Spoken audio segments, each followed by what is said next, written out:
বিসমিল্লাহির রহমানির রহিম। ওয়ালাইকুম আসসালাম ওয়া রাহমাতুল্লাহি ওয়া বারাকাতুহু। সৌদি আরব থেকে প্রশ্ন করেছেন, জুমার দিনে আমাদের সমাজে যে মসজিদে লাল বাতি জ্বালানো হয় বা অন্য সময়, এখন সালাত আদায় করবেন না, লাল বাতি জ্বালানোর সময় লেখা থাকে, এটা শরিয়া সম্মত নয়। এটা এজন্য যে আল্লাহ রাসূল সাল্লাল্লাহু আলাইহি ওয়াসাল্লাম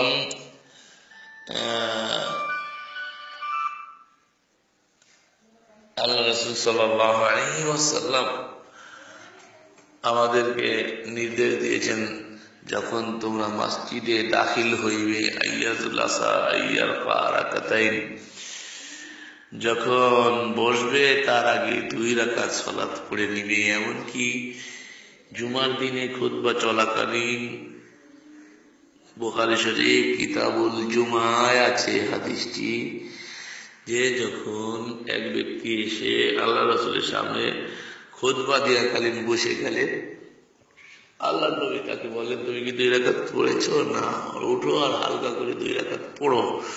তাহলে বোঝা যাচ্ছে খুতবা কালীন কেউ যদি ঢোকে তাহলে তাকে 2 রাকাত পড়তে হবে। মসজিদ মানে সিজদার স্থান।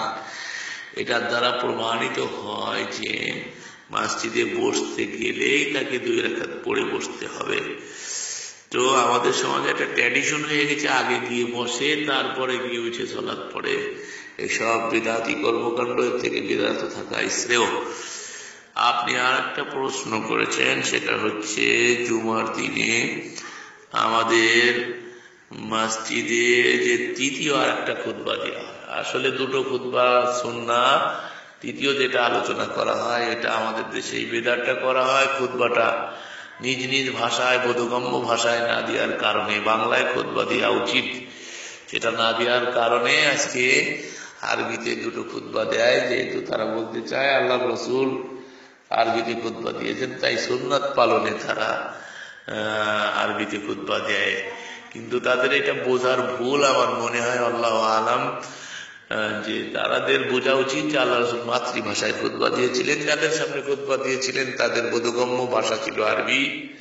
অতএব খুতবা মানে আলোচনা, মানুষকে বোঝানোর জন্যই খুতবা। আর খুতবা যদি বোধগম্য ভাষায় না হয় তাহলে সেটা খুতবা হয় কি করে?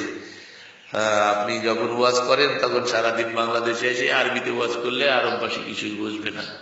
তো খুতবা যদি ওয়াজ নসিহাত হয় তাহলে সেটা বোধগম্য ভাষায় হওয়া উচিত। সূরা ইব্রাহিমের 4 নম্বর আয়াতে আল্লাহ বলছেন, আমি প্রত্যেক নবীকে তার স্বজাতীয় ভাষাভাষী করে প্রেরণ করেছি। অতএব আমাদের প্রত্যেককেই মাতৃভাষায় খুতবা দেওয়া উচিত। আল্লাহু আলাম। আসসালামু আলাইকুম ওয়া রাহমাতুল্লাহ।